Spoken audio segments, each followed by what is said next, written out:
Hello, everyone. Welcome to another episode of the TMG podcast. Today's guest is very exciting, and I want to set the stage appropriately. You may have heard of the term doula, defined as someone who is employed to guide and support a woman through birth. You could say doulas are trained to help with the beginning moments of life. What I learned recently is there are some doulas trained for the last moments of life, and today we have Myra, who is a professional death doula. Myra, welcome to the show. Thank you. So, a couple of things. One, so I learned, just so everyone knows, I learned the term death doula, it's like 7 days ago. And that was through a friend of a friend who used to be one. And I'm like, I have to speak to someone who does this. So for the last week, we've been calling people, calling doulas. But when I say calling people, my wife had gone around texting friends saying, do you know any death doulas? With the intention of doing this, but we didn't really add that context. So we have a lot of friends who are like, is everything okay? Your internet search history is wild right now. Yeah. So I just kind of want to start simple. Can you, just for everyone listening, can you just explain maybe like generally what a death doula does? Sure. Yeah. So a death doula, like you said, is somebody who is there to usher folks through the last moments of their life. But that can take place anytime from a couple months prior to their death or in the final moments only. So death doulas actually run the gamut. The standard of care is for people to have a good death, to die with comfort and peace if possible.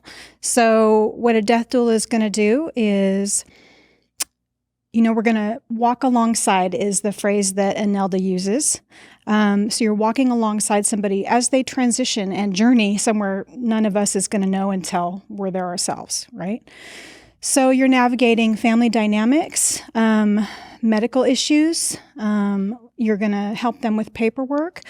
Doulas might wash your dishes. They're going to sit bedside. That's a really important part and aspect of this work because some doulas never do private practice. They work within hospices, hospitals, and they accompany the dying, essentially. When everyone thinks of like a career or a job, they think of typical work hours. Yeah. Do you have typical work hours or is it pretty like variable? It's variable. No. So I'm fairly new to the doula game. I've worked in death spaces for a number of years. I didn't go and get my certificate through Anelda, which is the kind of leading edge organization on educating doulas until last year. And a lot of doulas are the same. A lot of doulas work in death spaces for a long time prior to becoming involved as an actual doula. And so the average workday is going to vary from client to client. If you're doing a lot of volunteer work, a lot of times you're on call. If you're in private practice, you are going to make your own hours and according to what clients need and how many clients you have, obviously. Sometimes you're going to be sitting vigil overnight. Some doulas prefer to work 8 to 5, and those are their hours. So it really depends. It's really individual. So if you're going to transition, get it done before 6. Just kidding. This is a bit of a tangent, but so you're when you say you're new to the death doula game, about how long have you been doing it? Last year, I got my certificate. Okay. Is getting the certificate a long process, or is it? No.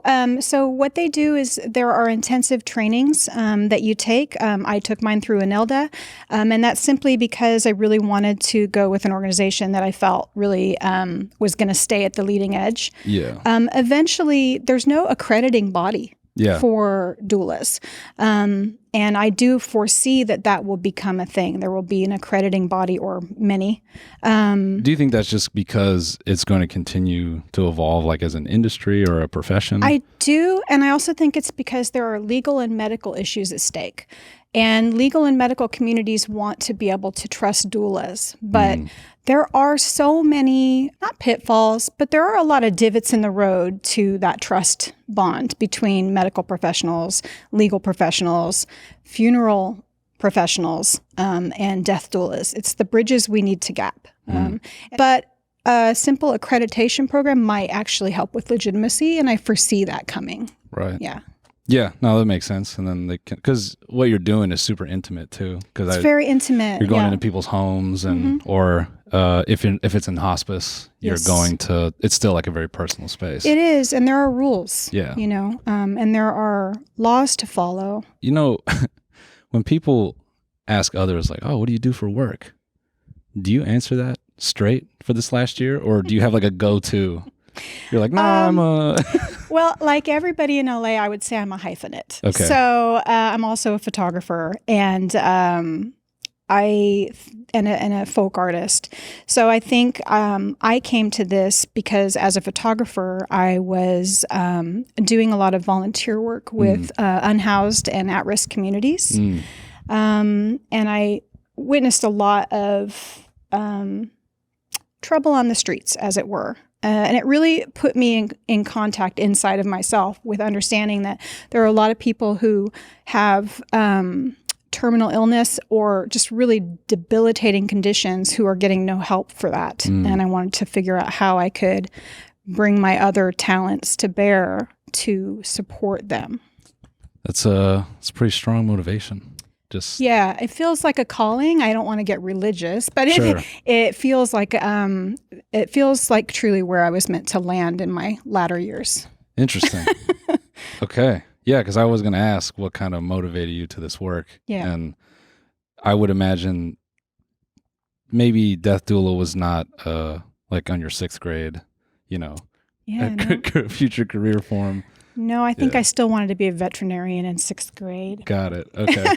Did you start with animals, or did you ever end up going to animal care? No, but so I've been putting together a collaborative of other doulas, and we have gals who are going to try everything. And one of our gals definitely wants to work with animals. Got it. Yeah. Okay. Very cool. Well, okay. We should probably start there because, you mentioned you're building a collaborative, and we spoke on the phone, and you briefly mentioned there's different approaches to being a death doula. Yeah. And you were telling me that you're a bit more on the practical side. You'll kind of just help facilitate and maybe it's a bit more kind of straightforward. But then you were saying some people will go as far as using psychedelics. Can you kind of, elaborate on what the spectrum is and approach? Sure. For myself, I offer end-of-life photography. I will record songs for you for your memorial service. I'll help you put together your audio-visual stuff. I will sit bedside with you. I will help you around your house. I will help you interpret legal forms that you need to fill out. I'll help you interface with your family and your doctors. I will do your legacy project. If you need a quilt made, I'll make your quilt for you. So I tend toward the practical. I'll wash your dishes. Whatever is going to make you more comfortable in the moment. And I think all doulas ultimately aim to make you comfortable and to feel safe. One of the things we're trained in is guided visualization and close questioning. So we learn to listen and allow people to speak without talking ourselves. And if they ask us a question, we put it back to them and let them continue to process. We're just there to listen and reflect, essentially, and allow them to sort through things. So we're there as emotional support. That sounds very, I don't know, conversationally, that feels like a skill you have to learn very quickly. You have to learn. I think you can take the training and not be able to do it well as well. Yeah. It's not going to come naturally to all doulas. Yeah. Some doulas are not going to do that. Yeah. I enjoy that. I have a really curious mind. And so I like to hear what people aren't saying and what they're saying as well. And that's helpful. But then there are going to be doulas who only focus on upcoming legislation, who don't sit bedside. And there are doulas who will only work in hospice as volunteers. There are doulas who go into private practice and they do everything. There are doulas who are going to offer psychedelic assistance and support. There are Reiki professionals who are doulas. So whatever kind of person is out there and whatever needs they have, there's probably a doula to help you. And it's one of the reasons that I was interested in forming a collaborative with other doulas in the area, because I would never want somebody to come to me and they need mushrooms, say, and I don't have expertise in that. And I certainly wouldn't want to preside over that and have something go horribly awry. So they don't teach trip sitting no. at the I mean, only in college. No, okay, only in college, right? Yeah. But were you a trip sitter in college? No. All right. Okay. All right. What's up, everybody? We're going to take a quick break to thank a sponsor of today's episode, BetterHelp. What are your self-care non-negotiables? Maybe you never skip leg day or therapy day. When your schedule is packed with activities, big work projects, and more, it's easy to let your priorities slip. Even when we know what makes us happy, it's hard to make time for it. But when you feel like you have no time for yourself, non-negotiables like therapy are more important than ever. Therapy can be a great way to gain a larger understanding of yourself. It isn't just for those who have experienced major traumas. You can learn positive coping skills, set boundaries, and it can empower you to be the best version of yourself. If you're thinking of starting therapy, you could give BetterHelp a try. It's entirely online, designed to be convenient, flexible, and suited to your schedule. Just fill out a brief questionnaire to get matched with a licensed therapist and switch therapists anytime for no additional charge. Never skip therapy day. Visit betterhelp.com/TMG today to get 10% off your first month. That's BetterHelp, HELP.com/TMG. I would want to always have a network of other doulas around me who could support them in that way. I could say, I don't do that, but my friend Phoenix does. Yeah.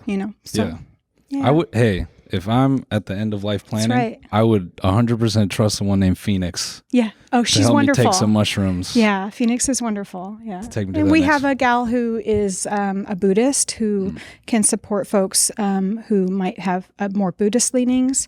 Yeah. Because Buddhism is very kind of upfront right. about like, it is what it is. Yeah. Yeah. That is very Buddhist mentality. Yeah. Mm-hmm. Yeah. Yeah. You just learn it here, folks. Buddhism is just, it is what it is. You can kind Things of. are what they are. Yeah. No. So, forgive me, this is dark, but being a doula, in the last year, I assume like you probably get closer to people's families, or does that end up playing out? Like, do you get funeral invites? Like, is it like, hey, you were so great. Would you like to come by? You're there for whatever they need. Yeah. And because I offer music for memorial services. Oh yeah, that's right. Yeah, you do the audiovisual, so you that's kind of part of your through line. And also because part of my personal ongoing educational journey is I really want to work with grief. So I'm definitely going to be pursuing more education working with grief. So I do very much want to move into aftercare. Yeah. But as far as doula training goes, you get a very, very small module about grief. So I really feel that I would be more qualified after I have more time. Interesting. Yeah. But we're all learning, and you don't know what you don't know. Yeah. And every death is different. So you hope that you've built enough of a relationship with whoever you're working with that they will be, we really want you there. Yeah. And so that, in my experience, that's what you're aiming for. Yeah. So I guess maybe. Yes. Maybe if they tell you, thanks. We're done. Yeah. You've misstepped a little bit. Maybe you bombed a little bit. Yeah, and you're not always going to be able to pinpoint what it is. Yeah. There's a lot of personalities involved, in every family too. Yes. Oh, I'm sure. I'm sure that can get just with anything. Yes. When you get 5, I think the number. I think once you're past 7 family members, that's when it gets frustrating no matter what it is. It's like, yeah, because a lot comes into family dynamics. Yeah. You've got religion, you've got politics, you've got family histories, people have varying levels of ability to deal with the discomforts of dying and medical interventions and, their feeling about what the afterlife is and whether one exists and, religious. Have you ever found yourself, like, I guess in this first year of it, have you encountered maybe a weird, like, hey, did he tell you anything? Or, I know you can't speak on it, but Yeah, I'll make you a deal. I can't talk about anybody I've specifically dealt with, but I can tell you stories that I have personally experienced. Sure. Is that helpful? Yeah, Okay. Totally. So, yes, people always want to know what you've been directed to do or what's been confided in you. Right. So, like I said, one of the things doulas do is we enable deep conversations and explorations of things that people have held on their hearts their whole lives and haven't been able to talk to with maybe their family or their closest people. Yeah. Because of things like trauma, whether that's familial trauma, religious trauma, medical trauma. And so in a way, that's kind of one of the bridges that death doulas can, one of the gaps that death doulas can bridge is to talk to them about those things. Yeah. And allow them to open up about those things before they pass. Sure. And when you walk out of that room, there's sometimes somebody saying, I don't think that you should put a lot of stock in what she says. She's not feeling well. Right, right. But that's really more their journey. That has nothing to do with me or the person who's dying. Of course. Yeah. Has that weighed on you in this first year? Like just kind of absorbing? I feel like that has to, I don't know. I guess I'm imagining being in your position and like hearing these maybe very deep or maybe sometimes mundane, but you're almost like become like the keeper of secrets. Like, yeah. So there's a very old world profession called a sin eater. A what? A sin eater. A sin eater. Wow. And so what the sin eater would do is they were a person in town, usually of lower means, as it were. You know, they kind of relied on the town to keep them afloat. And when somebody was passing, they would come and bread or something would be placed on the dead or dying person's body and to absorb the sins of that person before they passed. And the sin eater eats those sins essentially and carries them forward so the person can pass without. Now, people who are more informed on that, please 100% correct anything I got wrong. So there's this idea that's already kind of in the world of death and dying spaces that there are people who will come and absorb, some of what you are leaving without. Sure. Right? So to my mind, and this is only me, I cannot speak for all doulas on this. Sure. But I do feel a certain amount of passage between their words and me hearing them, right? So I think it's really important for us to be heard. And when we're dying, it feels like all those unfinished things need to come out or we can't die peacefully, That's interesting. So if I'm the person that they give those to, it's my privilege. Got it. And I'm able to dispense with those responsibly and never disclose them. Of course. Yeah. I wouldn't imagine that. Does any of it ever feel too heavy where you're like, ooh, I need to take a day off? I think what's heavy about death is all the expectation and the things that we don't know. Yeah. And then the physical process of dying is tough sometimes. But the privilege of being there and being able to help ease people, whether it's the dying person or the people around them, is uplifting. Yeah. So I feel like it's a real push and pull. Cool. Yeah. Am I answering these questions even remotely? Yeah. Okay. Yeah. No, I am drawn in. Okay. You don't have to worry. I find this very, very interesting. Okay. Yeah. Because I think you're in a very, not only is the profession very just unique to me, although like we were saying earlier, conceptually, I think humans have been doing this, some version of this for a while. Yeah. I guess when we think about this part of existing, we don't ever come at it from this very practical angle. And I think that one, that's interesting to me. And then two, yeah, because it's so emotional, I think you're in this position where it's a lot at once. It can be it's like very intimate. Mm-hmm. You can be between people in a feud because, when people pass, you always have those family members that still hold on to stuff. Yes. And they can't, even when the person goes, they're like, they still can't let it go. So petty family members is what I'm saying. And so I think, it's a really unique position to be in that I guess just most people would never find themselves in. So I think it's really very cool, like as far as like a human experience for you to be positioned there. Because I think naturally you're just getting a very unique like look at, I guess, the human condition. Yeah, I think that to a certain degree you are positioned there kind of by forces outside of yourself. But in order to actually enter into this kind of work, I think you have to put yourself there intentionally. Totally, yeah. Because you are making a choice to be present for something that most people don't experience more than once or twice in their life on a repeated basis. Yeah. So I guess that it's a responsibility. And I guess that sort of lends to your feeling of like it's like a calling because just even in us talking, it doesn't really sound like you're definitely aware of what's going on, but you're not really tripped up on the details. It seems like you're just very committed to it. Like it's something else is driving you through it. And so I just find that to be just very... Yeah. I mean, so I'm an organized person. So details are one of my favorite things. And... maybe details is not the right word. No, but I understood what you're saying, the spirit of it. But and I worked for attorneys over my lifetime. Oh, wow. So people who are dead inside.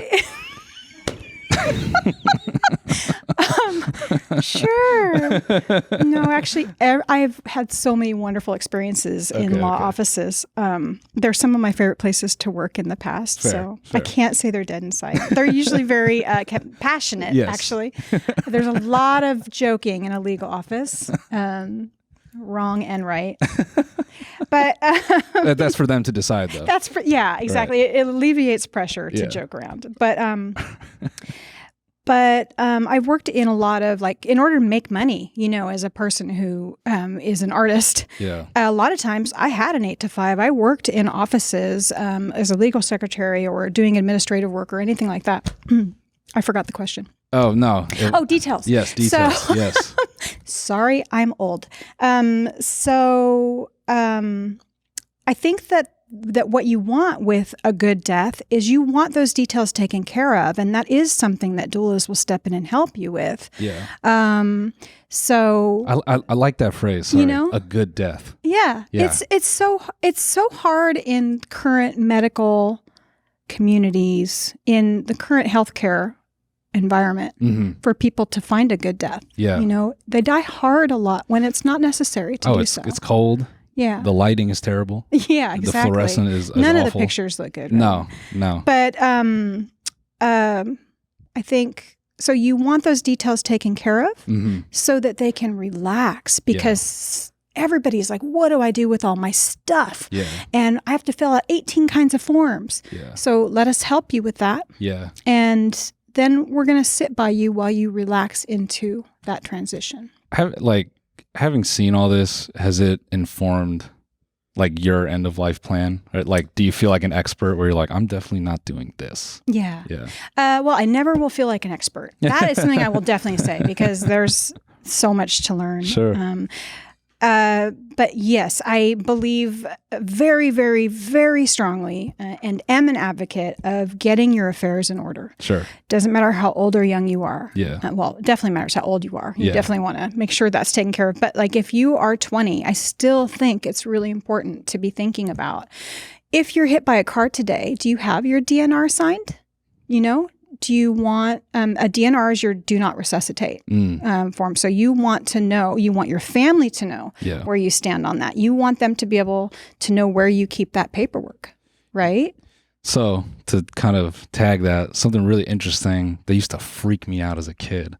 But my dad, as young as I was, or when I was as young as maybe 10 or 11, this guy would sometimes he'd just go on a tangent. And he'd be ranting in the car. Yeah. And then he'd always say, man, if I get hit by a beer truck tomorrow, he'd always specify beer truck.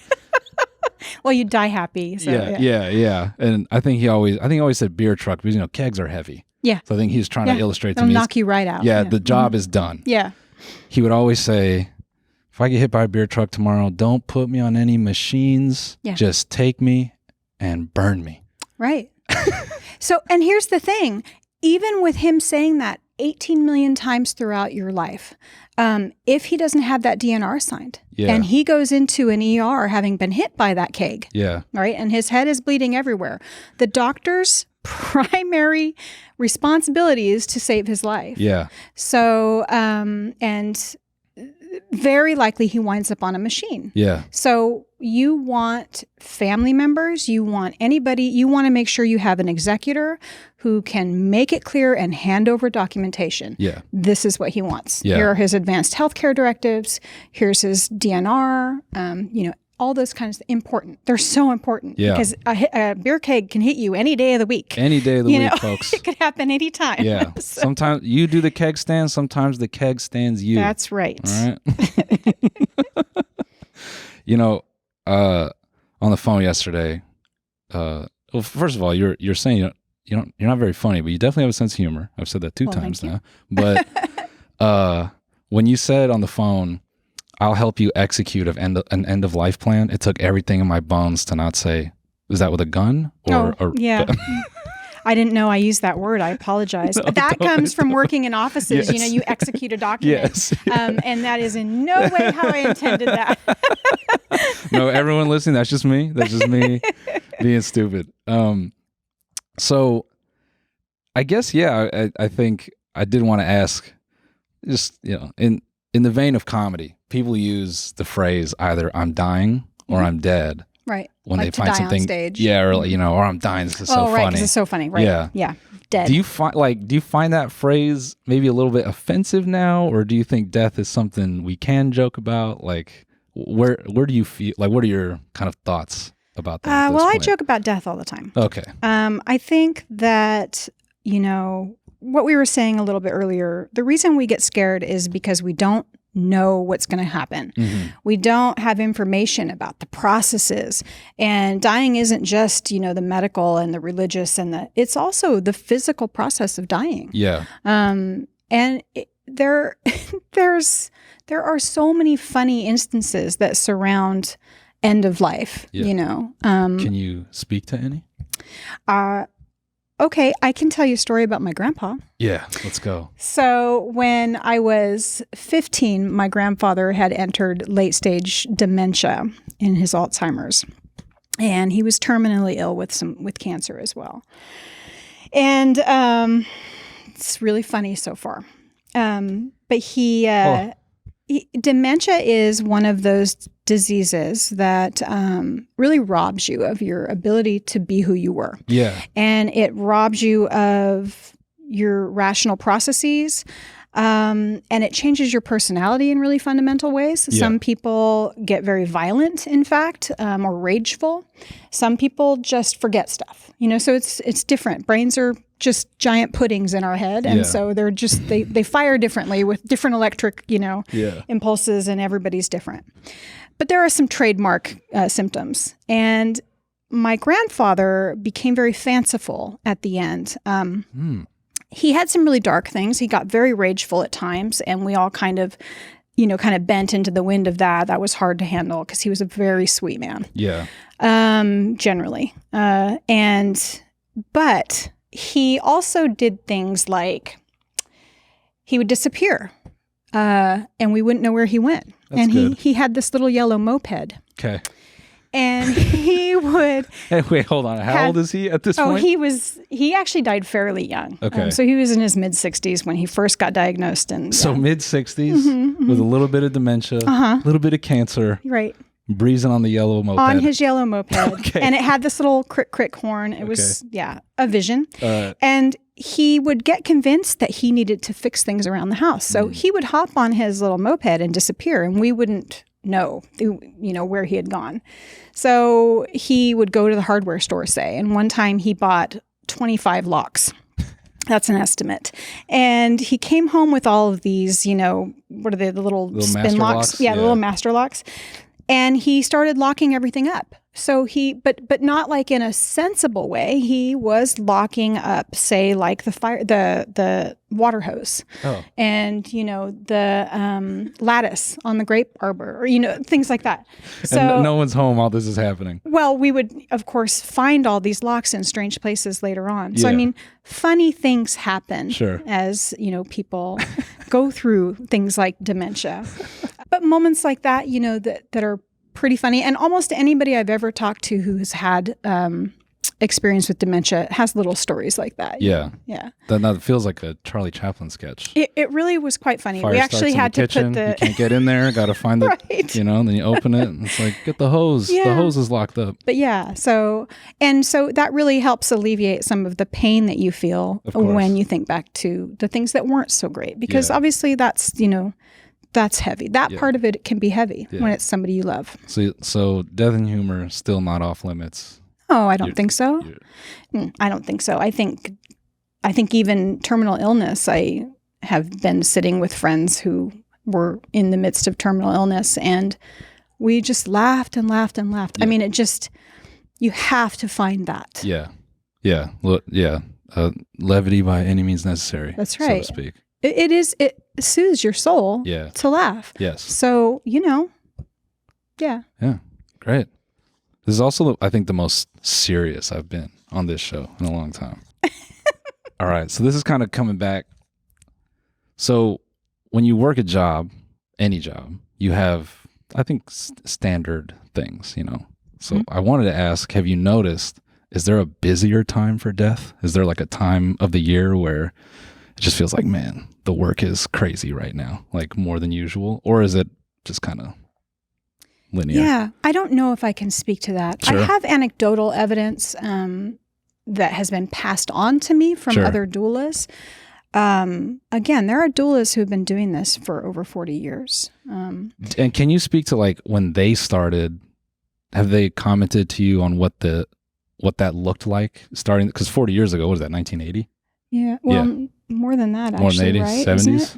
Yeah. I can't count. I'm bad at 84 math. was, when was 84? Was that, I'm old. I don't even want to think about it. Let's not do this game. That might be exactly 40 years ago. Yeah. Yes. Yes. I really don't want to say names here. Of course not, no. But one gal I spoke with, she's been doing this a very long time. She worked with AIDS patients and cancer patients back in the 80s. Mm-hmm. And of course, it was not called medical aid in dying at that point. Yeah. What she does is medical aid in dying. She assists. And she's a nurse. Yeah. And so I can't speak for her, but I think that having spoken with multiple doulas, the landscape has changed. Yeah. With the legal decision that took effect in June of 2016 that allows for medical aid in dying, a whole different landscape opened up where doulas can be supportive. But again, it's a gap that needs to be bridged with the medical community so that we can support them, essentially. Yeah, I was going to ask, do death doulas, because, I guess like, does the medical industry try to treat you guys like outsiders? Do you guys like bump heads, or does it just kind of depend where you go? Like, are some hospice more welcoming and others are like, talk to the insurance? Like, is it...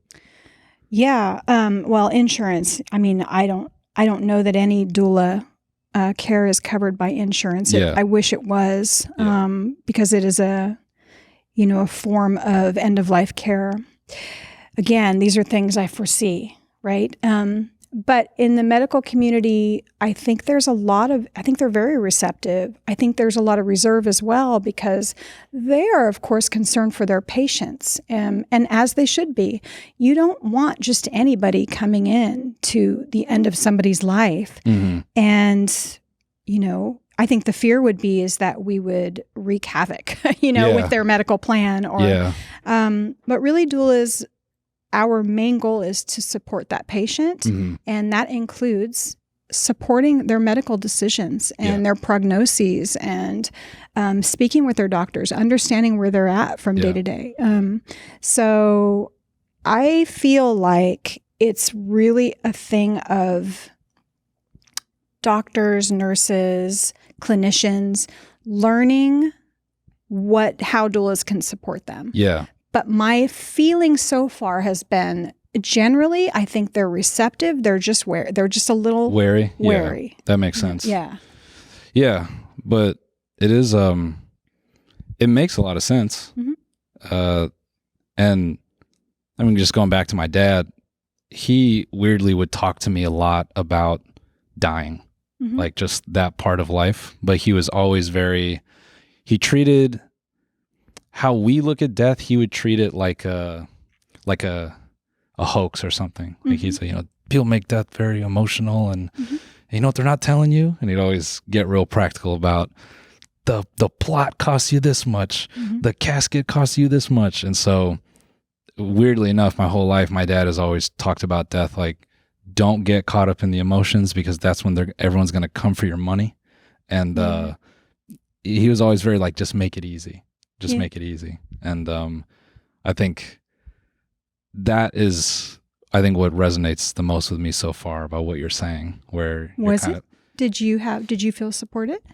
Well, no. I mean, no, he's still around, but I guess no. Yeah, I don't think my dad is capable of dying. Like, I think as long as my mom is alive, they will continue. As long as one of them's alive, they both have to fight. Yeah, with each other. I think they will live till 400. Being ornery, it keeps you alive a long time. Yes, yeah. That's the trick to staying young as you age, is getting in visceral arguments with the person you had children with. All right. Yeah. That's his advice. That's what he told me. I like it. Yeah. But no, I think, again, like just what you're saying about trying to die good. I like that phrasing, and it's very in line with kind of how I've grown up.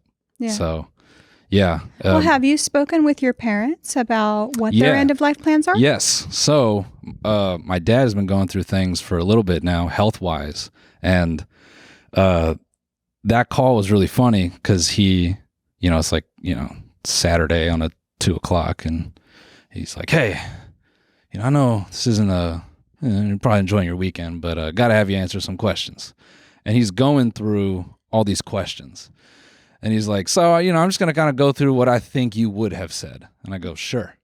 He's like, "All right, so they're talking about, if I end up in this condition, do they do a tracheotomy?" I just said no, because, I don't think you want to put holes in my neck. And this is how he's talking about it.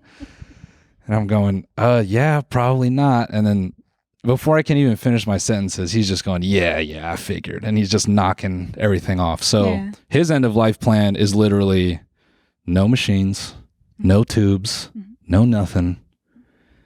Let it end. Get me on a stretcher to the nearest fireplace, collect it all, and then just disperse it somewhere. And then go have a cheeseburger. Good for him. Yeah. You go have a cheeseburger. Yeah, I go have a cheeseburger. Yeah, he can't, but he wants me to have the cheeseburger. Yeah, that's good. We all need to be having those conversations. Yeah, it's pretty important. No, I think that's something I was going to ask you later, but I feel now's a good time. Would you say that that's kind of your advice to people, is maybe don't wait, 20, 30, 40, just have a plan, have an idea, even if you're communicating it in a joking way? Would you say it's good for you see the practical side of it, so you're saying even still go sign the paperwork? Or yeah, I mean, at least get in place what you want done in the event of an emergency. Sure. Right?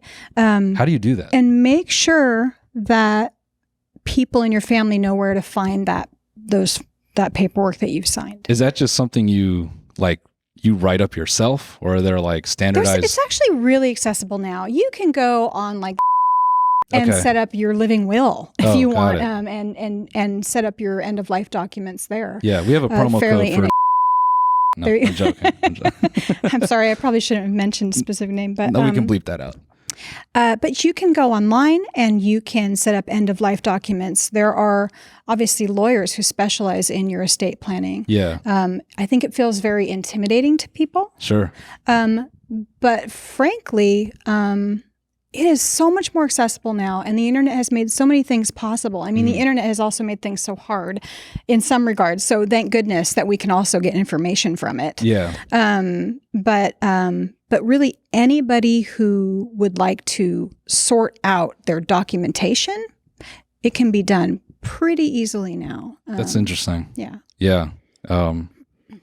Maybe we'll inspire a few people listening, on their Saturday night, instead of ordering a bunch of stuff from Amazon. Maybe they have a few and they're like, let me do my end of life planning real quick. That's right. And as a doula, I can say that one of the other things that's really important is like what you were talking about with your dad. Make your wishes known. Yeah. And get them in writing, frankly. Yeah. If you want everybody in the room to be laughing and joking and enjoying themselves, make sure that that's a part of what you say you want by your bedside at the end. Interesting. If you want the Lakers game on, and you don't want to miss a game, make sure that is in. I'm serious. I am dead serious. If you want 6 red candles lit, make sure, whatever it is, if you want everybody to come in and be quiet and respectful, you need to make sure that not only that you make those wishes known, but that you have a person you trust to to enforce. You can't use that word that around me because I'm going to laugh every time. So that just comes from years of working in offices, and I really need to eliminate it from my vocabulary. I think. I think keep it. I think keep it. I think it's great. But it's I do think that is. Make your wishes known. Okay. If you don't do anything else, get your emergency paperwork done and make your wishes known. Yeah. A lot of people wait to make wills until they have stuff.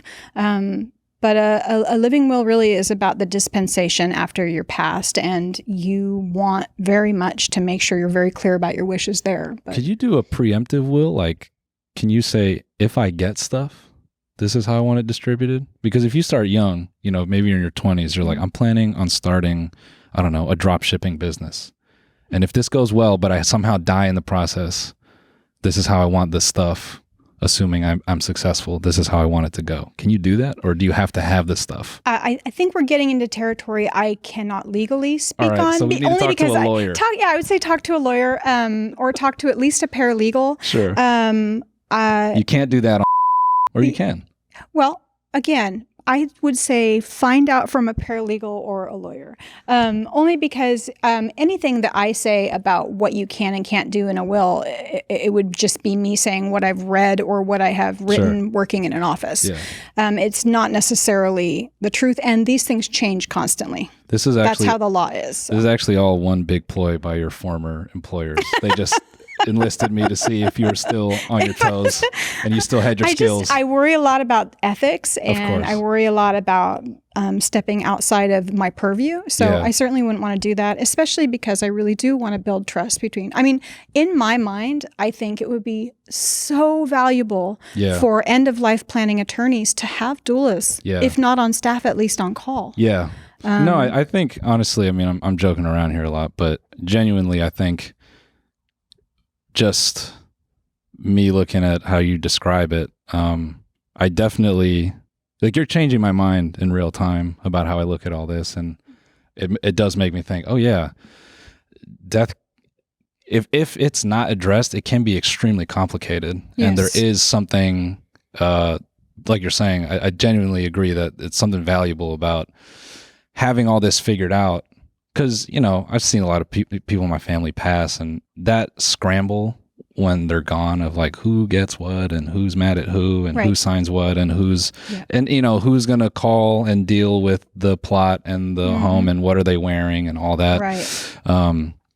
You just see that little stuff, that minutia kind of spiral people out, and it just turns into something that they're dealing with such big things in here. Yeah. And then we start talking about who gets grama's, Nina Simone records. Yes. And guess what? Everybody is literally exploding with fury. Yeah. And that's, that's what you want kind of to try to avoid, at least by having some of your ducks in a row. And I would say and maybe you can speak to this a little bit, when you're getting into those final stages, like you were saying, people going, oh, I wouldn't put too much stock in what she's saying. Sure.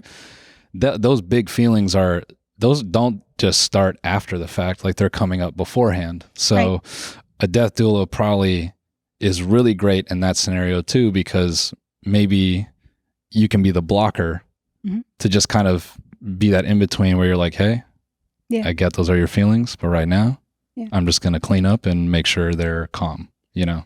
Yeah, it depends partly on who hires you too, because it might be the client who is passing who hired you, or the client might be the family that hires you.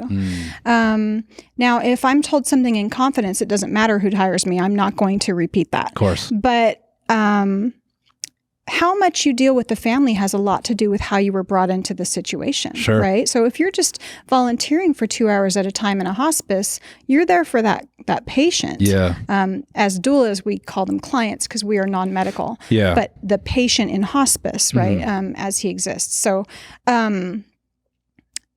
you are going to have varying degrees of interaction with family and loved ones. So, but I think also pre-grief is a thing, like you said. People start to grieve. The grieving process starts well before death in the kinds of deaths where people are lingering. Obviously, in a surprise death, that's a whole different can of worms, right? It has a whole different set of challenges. But if that grieving process is starting early and we know that death is coming and everybody's parsing out how they feel, some people are going to face it head on, and some people are going to, they don't want to deal with those feelings. And so they're going to do everything but, right? And those people can either be really helpful because they're going to do all the things, or they just check out. And everything is valid. Everybody deals with those things in different ways. It's, you can't tell people how to grieve. And grieving takes the time it takes. So sometimes those are the people who they don't start to grieve until after it's over and it hits them. Really and hard. That could be a year after the passing. And in society, we don't allow people to grieve. We don't allow for that. We don't allow for the fact that it takes time to even know how you feel. Sometimes when somebody passes. I think sometimes you're dealing as a blocker. But other times, I think you're dealing as a helpmate. You let them explore those things with you, and if it's possible, you help them to themselves to find themselves in that moment. And that might change. A week later, they may have completely different feelings. And I see why.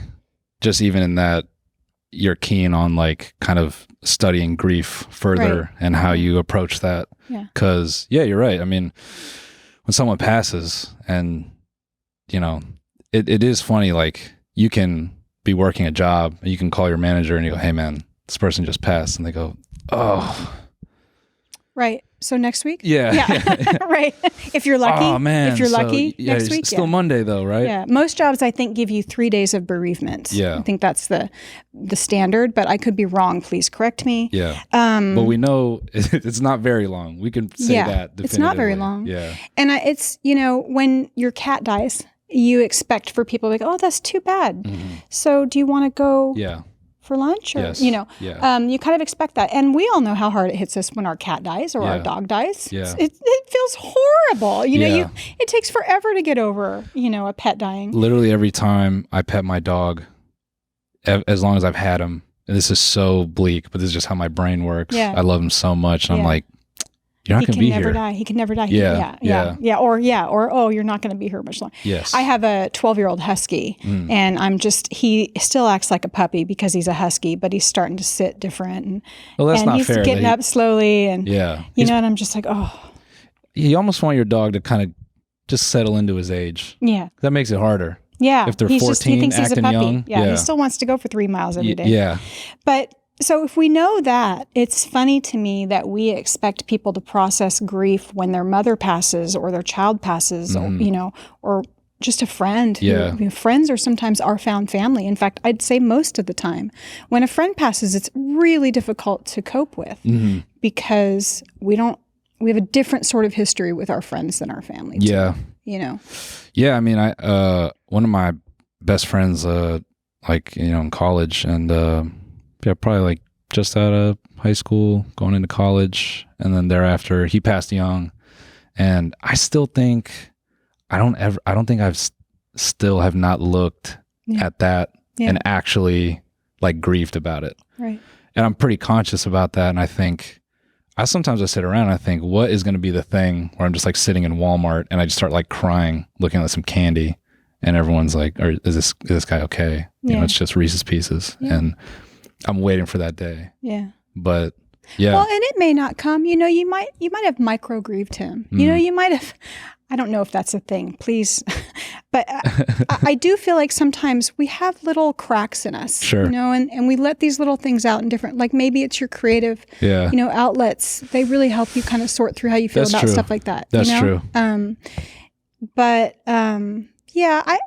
It may never come, but if it does, it's there. Yeah. And you'll process that. At least I won't be surprised. Right. Yeah. Exactly. So waiting for that day. I think part of me doesn't grieve it because speaking of making your wishes known, there's actually a really hilarious conversation that he had with like a mutual friend, and like, by extension, all of our friends knew about it. And I think that kind of put us on notice. And basically one of our friends was chatting with him before he passed, and they were talking to each other, and he goes, "Hey man, if I died, would you cry?"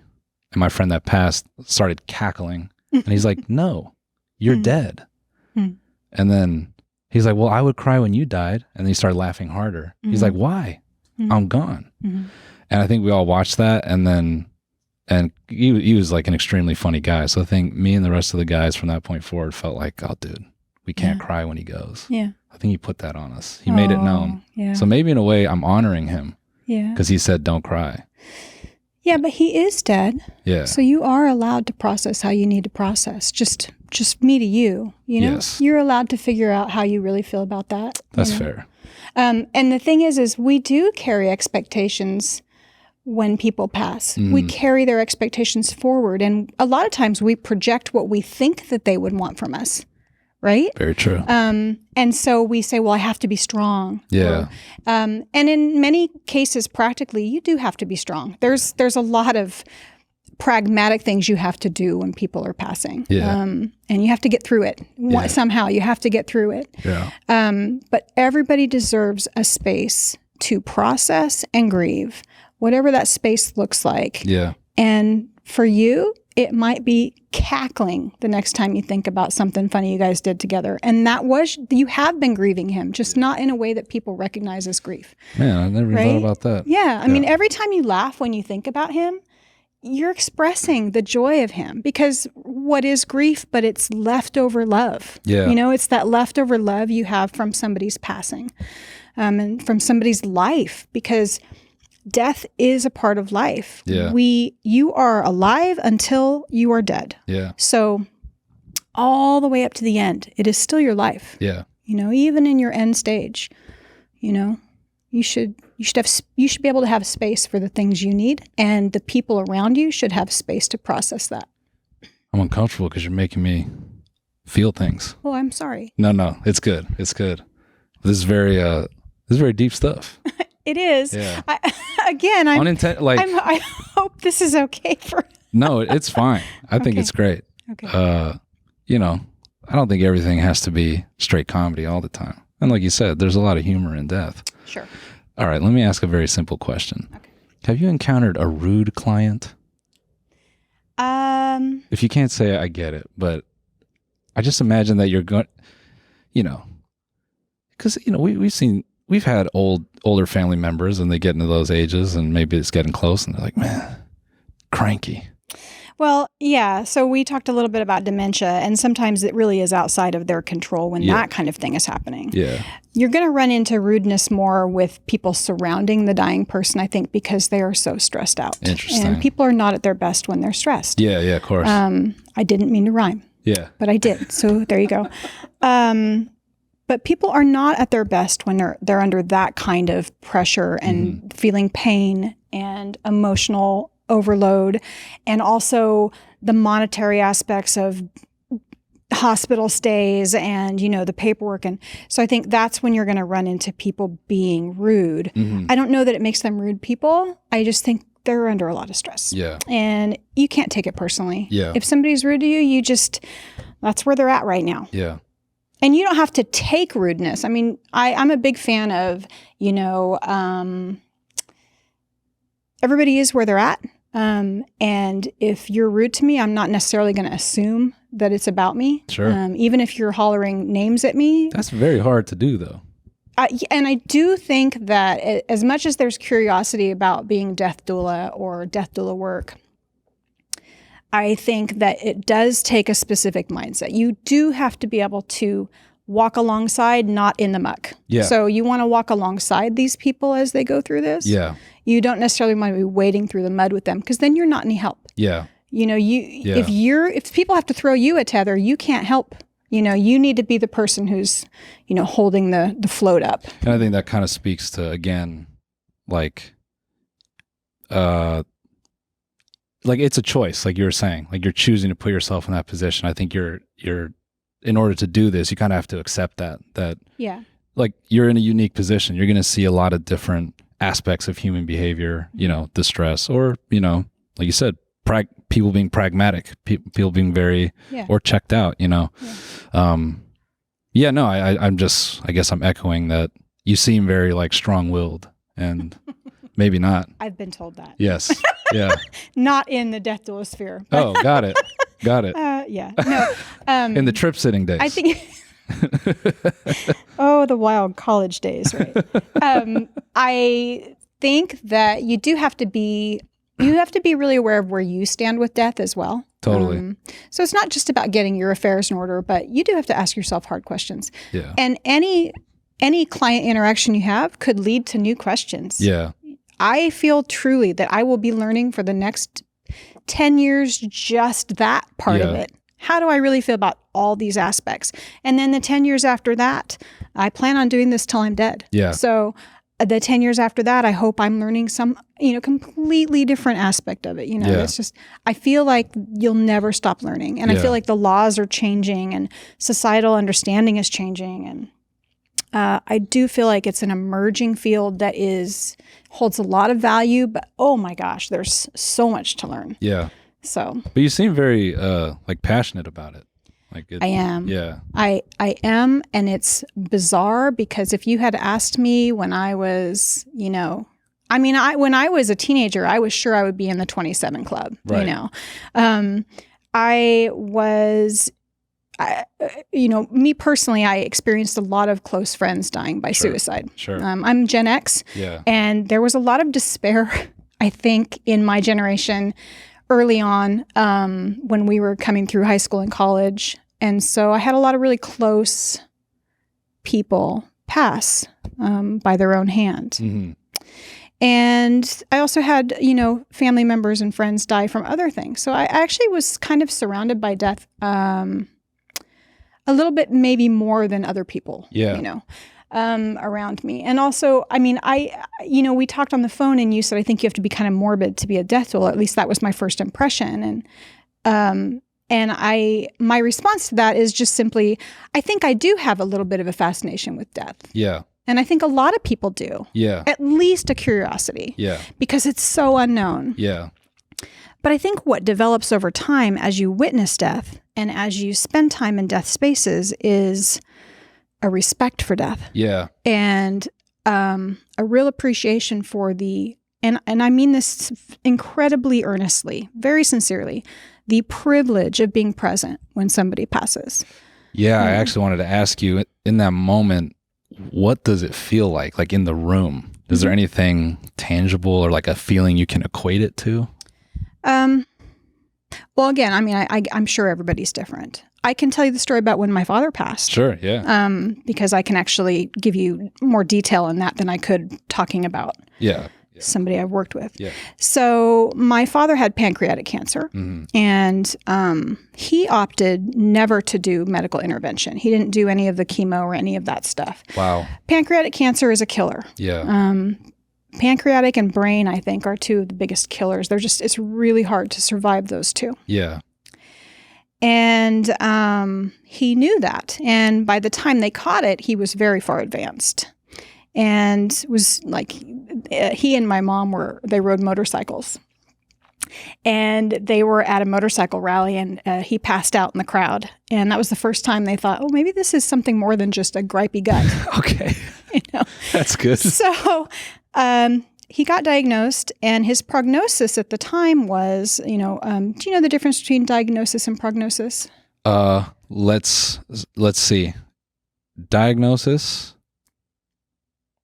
what it looks like is going on, and then prognosis is what you should do? Sort of. So a diagnosis is, what is this thing? Yeah. A diagnosis is, you have X. Yeah. A prognosis is, this is the likely outcome of your disease and our treatments for it. Right. And that's, I'm paraphrasing, but that's roughly it. So his prognosis at the time was 6 months. Got it. And, they were talking about a lot of really invasive things that he didn't want to do. But all of his kids are grown. He was actually pretty young. He died at 59. Got it. But all of the kids are grown, and he just didn't want to spend his last days in, horrible quality of life. And of course. So everybody needs to make that choice. Yeah. And he made that choice. So he he actually lived much longer than they thought he would. He made it a year. And at the very end, he was on very heavy palliative care. So palliative care is basically making end-of-life patients more comfortable. Got it. But also palliative care, just to be clear, is not just about end-of-life. Sometimes it's just for people with really morbid conditions, and Sure. they need some comfort. Sure. So they'll give them morphine or whatever to make them more comfortable. But palliative care in this context is making end-of-life patients more comfortable.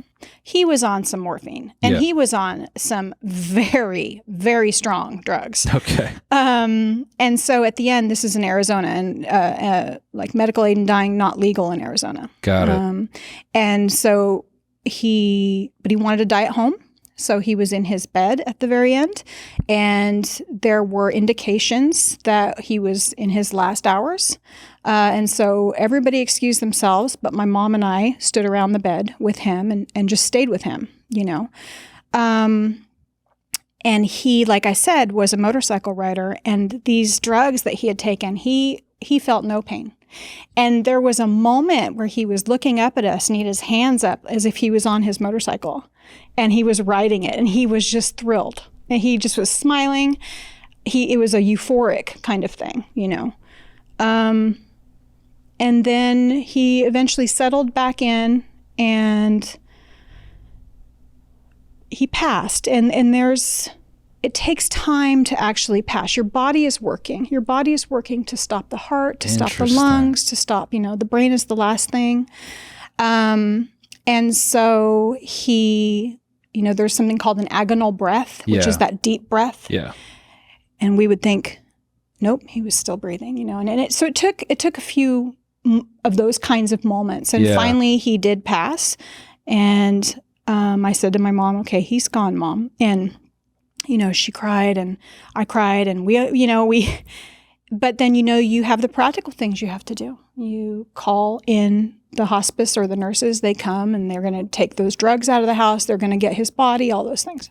She lived out in the country, so that takes a while. Yeah. And I don't think either one of us fully processed that it was over until his body had left the house. That makes sense. Yeah. And but the moment when he was passing, it felt beautiful.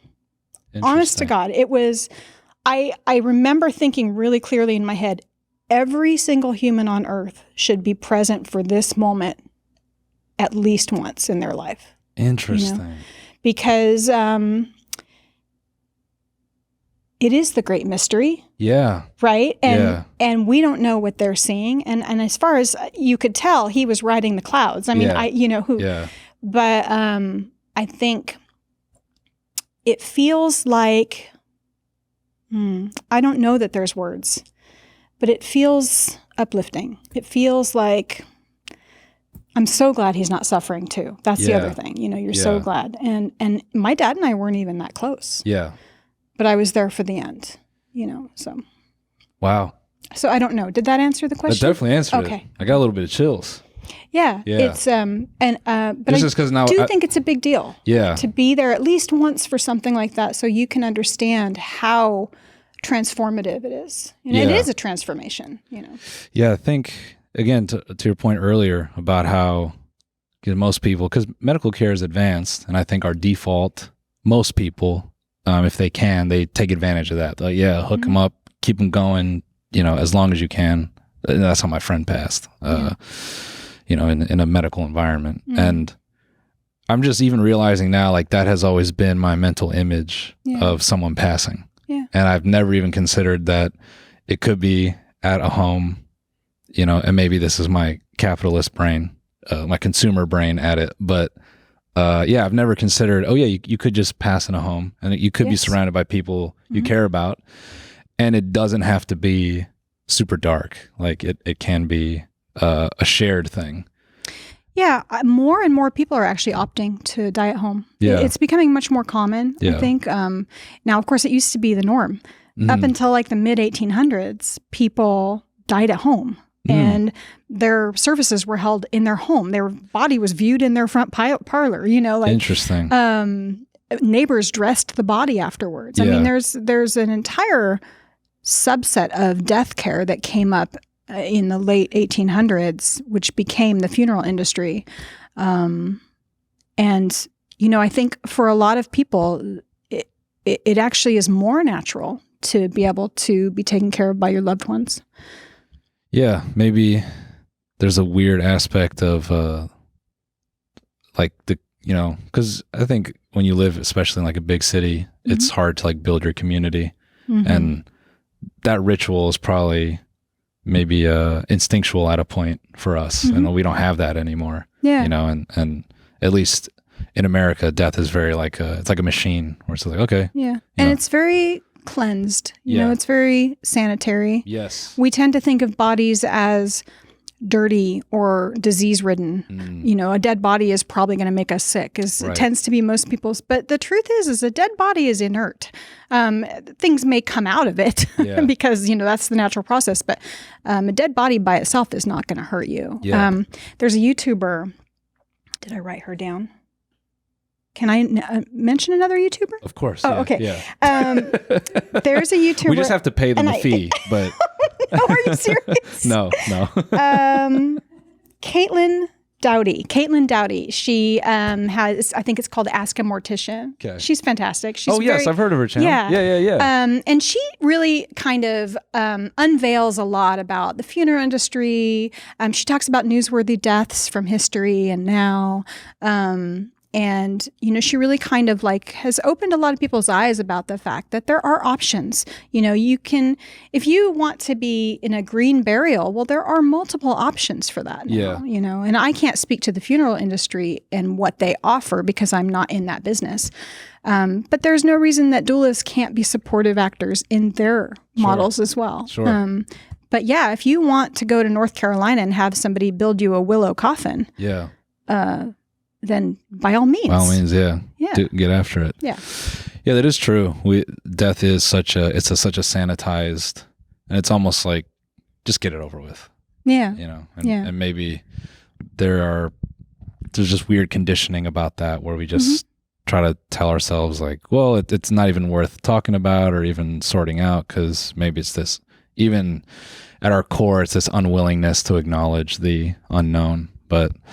I think it's powerful what you're saying, that witnessing that moment it's not really dark at all. It can be really moving.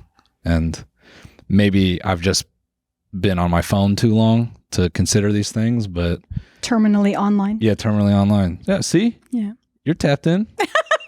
You're up here saying I'm old and you're saying things like terminally online. Well, my kids are 24 and 27. All right, so they keep me a little bit more up to date. They keep you brain rotted. Yeah. All right, one or two more serious questions we can get out of here. I did want to ask, how important is punctuality to your job? Because I imagine it's not the type of thing, you can't be like, you know, willy-nilly about being late. You got to be there. Yeah. There's a lot of when it comes to when people are dying, there's not like a really finite, like we don't know specifically how long things are going to take, or but I think as far as your client relations go, you need to be on time. Yeah. And in LA, of course, we all have our challenges getting from point A to point B, but you do need to plan for that. Yeah. So, and you don't want to waste anybody's time in this experience because they don't have a lot of time to waste. Yes. Yeah. So let's get there and let's provide care. Yeah. Great. Especially in something like medical aid in dying. People are already so tense and they're already, anticipating so much. Get there. Yeah. Help them get through that anticipation. Yeah. Yeah. Yeah. Very, very, very pragmatic. Yeah. You have to be. Yeah. Because if you're not, then when it comes to this more spiritual side of this job, you can't relax into it and allow people to relax around you. Right. So get those pragmatic things out of the way. Yeah. Is my personal opinion, Sure. I should say. Yeah. At this point, would you consider yourself religious or more spiritual? Which way do you kind of lean? Or neither, potentially. Yeah, I think I'm kind of, I feel like, as I said earlier, I never want anybody to come to me and they're seeking help and perhaps they're a Christian. And I never want them to feel like I will not help them along that path because I'm not a terribly religious person. Right. And I'm not a terribly religious person. I wasn't raised in a church. I was raised more with curiosity. Sure. So my grandma gave me a Bible when I was 9 because she said, listen, people around you are always going to be talking about this stuff. Read these stories, learn about it. Interesting. Same thing with almost everything, though, including Lord of the Rings. Yeah. So, a book was put in my hands, and it was like, you need to know this. People are going to talk about it. I've certainly attended church many, many times. My kids have always had the option to go to whatever churches they were interested in. Yeah. But I was raised very much more with be curious, be teachable, and be open. Yeah.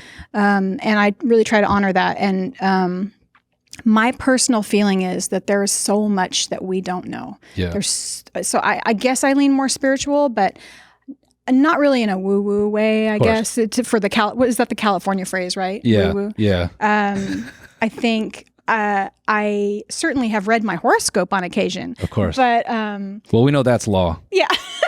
Horoscope is law. Yeah. Yeah. What's your rising sign? Yeah. That's the Bible here. Right. Gotta know. So I'm very familiar with a lot of these practices. And if I have a client come to me and they are Muslim, I am going to do everything I can to learn what I can, from whatever primary sources I can find. Yeah. Because I want them supported.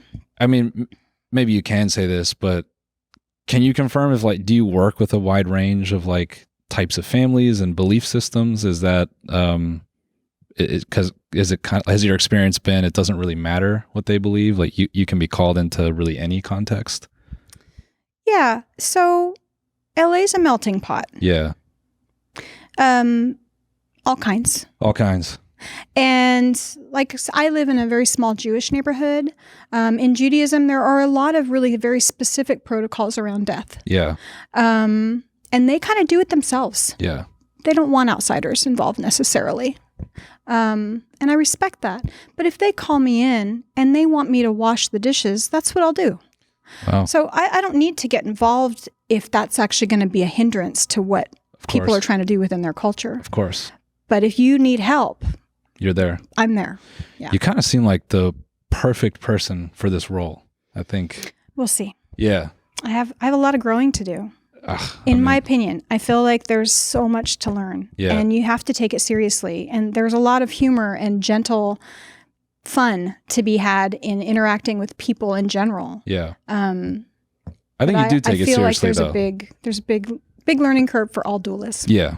No, but I do want to reiterate, I think in this time, I don't think this definitely, I think from an outside, people may look at death doula and they think, it's sort of maybe it's made up or it's something that anyone can walk into. Yeah. But I definitely think even just talking to you for this hour, it's very, first of all, the personal commitment you have to be present for it. It's not just something you just bill for and you show up a little bit. Like, you're making a commitment. It's very sensitive.